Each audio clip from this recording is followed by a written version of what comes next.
Dear students, मैं doctor Anita Modi आज व्यापार चक्र के बारे में बता रही हूँ। पहले की 2 क्लासेज में हम व्यापार चक्र के बारे में पढ़ चुके थे, उनकी फेजेस के बारे में भी अध्ययन कर चुके थे। आज हम लोग व्यापार चक्र के मुख्य कारण क्या है उनके बारे में चर्चा कर रहे हैं। व्यापार चक्र के जो कारण है उनको 2 भागों में बांटा गया है। एक है बाह्य कारण और दूसरा है आंतरिक कारण। बाह्य कारण की मैंने चर्चा कर रही हूँ। जैसे बाह्य कारण जो बाहर से, अर्थव्यवस्था के बाहर से आते हैं और अर्थव्यवस्था में व्यापार चक्र को जनित करते हैं, वो है युद्ध, क्रांतियाँ, चुनाव, सोने की खोज, जनसंख्या की वृद्धि दरें, जनसंख्या का विभिन्न देशों के बीच अंतर्गमन, इधर से उधर जो जा रहे हैं वो है, नए भूक्षेत्रों की खोज, वैज्ञानिक आविष्कार, तकनीकी प्रगति। ये सब एक्सटर्नल फैक्टर्स हैं जो कि व्यापार चक्र को प्रभावित करते हैं, व्यापार चक्र को उत्पन्न करते हैं। अब हम लोग चर्चा कर रहे हैं आंतरिक कारण की। आंतरिक कारण में सबसे पहले देखिए मुद्रा की पूर्ति में परिवर्तन। तो हॉट्रे, हायक और फ्रीडमैन ने व्यापार चक्रों पर मुद्रा के परिवर्तनों का प्रभाव बताया है। उनका मानना है कि मुद्रा की मात्रा के बढ़ने से कीमत स्तर में बढ़ने की प्रवृत्ति दीर्घकाल में दिखाई देती है। तो मुद्रावादियों ने आर्थिक चल राशियों पर सबसे ज्यादा प्रभाव मुद्रा की पूर्ति के परिवर्तनों को माना है। उनका मानना है कि मुद्रास्फीति मूलतः मुद्रा की पूर्ति के बढ़ने का परिणाम होती है। दूसरा कारण है समग्र मांग में परिवर्तन। हम ये भी बता चुके हैं कि राष्ट्रीय आय पर उपभोग और निवेश का प्रभाव पड़ता है। क्योंकि हम अल्पकाल में उपभोग फलन को स्थिर मानते हैं, इसलिए आर्थिक उतार चढ़ावों पर निवेश की क्रियाओं का विशेष प्रभाव पड़ता है। मंदी की दशा में आप लोग जानते हैं निवेश को बढ़ाकर उत्पादन व रोजगार को बढ़ाया जाना संभव है। इसी प्रकार से सरकारी व्यय तथा निर्यात माइनस आयात का समावेश करके इसे और बढ़ाया जा सकता है। तीसरा जो कारण है वो है समग्र पूर्ति में परिवर्तन, अर्थात पूर्ति में परिवर्तन की वजह से भी व्यापार चक्र उत्पन्न होते हैं। पूर्ति बढ़ने पर अर्थव्यवस्था में मंदी भी आ सकती है। नेक्स्ट है गुणक व त्वरक की अंतःक्रिया से उत्पन्न प्रभाव। सैमुअल्सन ने गुणक व त्वरक की अंतःक्रिया से बताया है कि अर्थव्यवस्था में व्यापार चक्र आते हैं।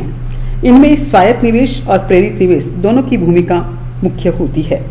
स्वायत्त निवेश आप लोग जानते हैं अर्थव्यवस्था के बाहरी तत्वों से प्रभावित होता है, जैसे आविष्कार, तकनीकी परिवर्तन, जनसंख्या की वृद्धि आदि। जबकि प्रेरित निवेश पर आंतरिक तत्वों का प्रभाव पड़ता है, जैसे देश में उत्पत्ति, आमदनी या मांग बढ़ने पर पूर्ति के लिए निवेश बढ़ाना होगा।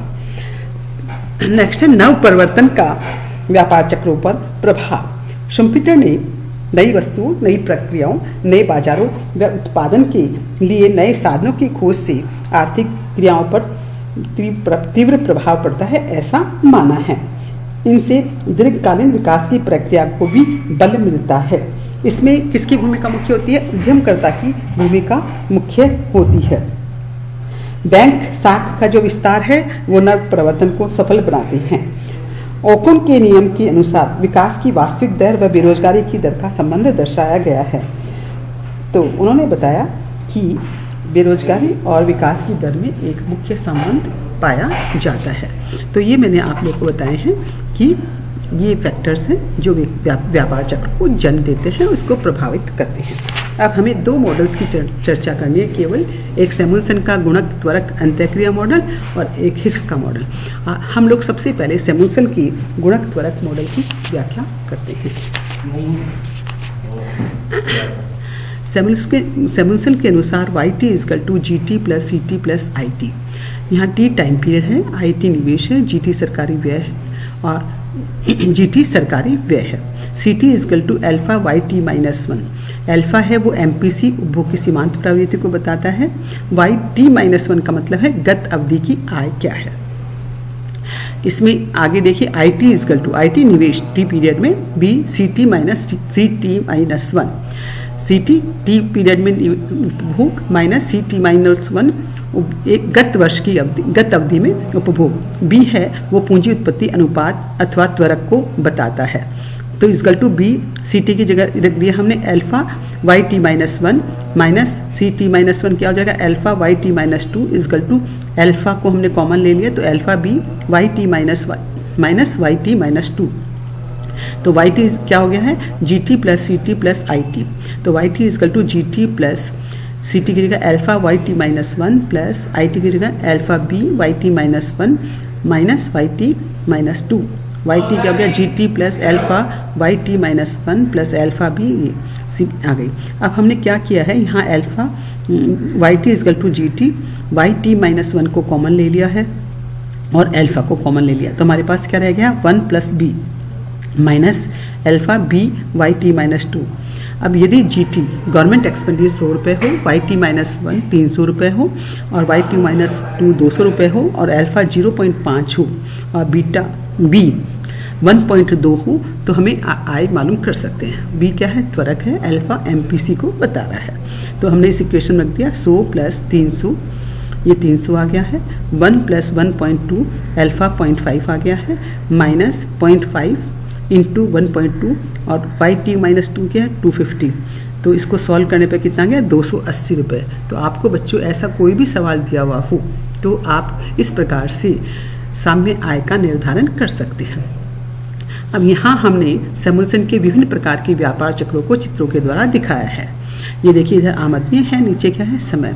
यह कोई चक्र नहीं लेकिन अवमंदित मतलब एक स्टेज तक बढ़ता है फिर कम होने लगता है। ये विस्फोटक है पहले धीरे धीरे है बाद में इसकी फ्लक्चुएशंस बढ़ते रहते हैं वाइब्रेशंस ऑक्सिलेशंस बढ़ते रहते हैं। ये अवमंदित है इसमें ऑक्सिलेशन समय के साथ साथ कम होते रहते हैं। चक्र नहीं है लेकिन ये कैसा विस्फोटक समय के साथ साथ बढ़ता रहता है। तो इस प्रकार से बच्चों हमने 4-5 तरह की इन डायग्राम्स की वर्णन किया है। हम लोग कल इसी मॉडल को और देखेंगे कि इसका क्या कारण है। तो सैमुअल्सन ने गुणक व त्वरक के द्वारा व्यापार चक्र को स्पष्ट करने का प्रयास किया है। धन्यवाद।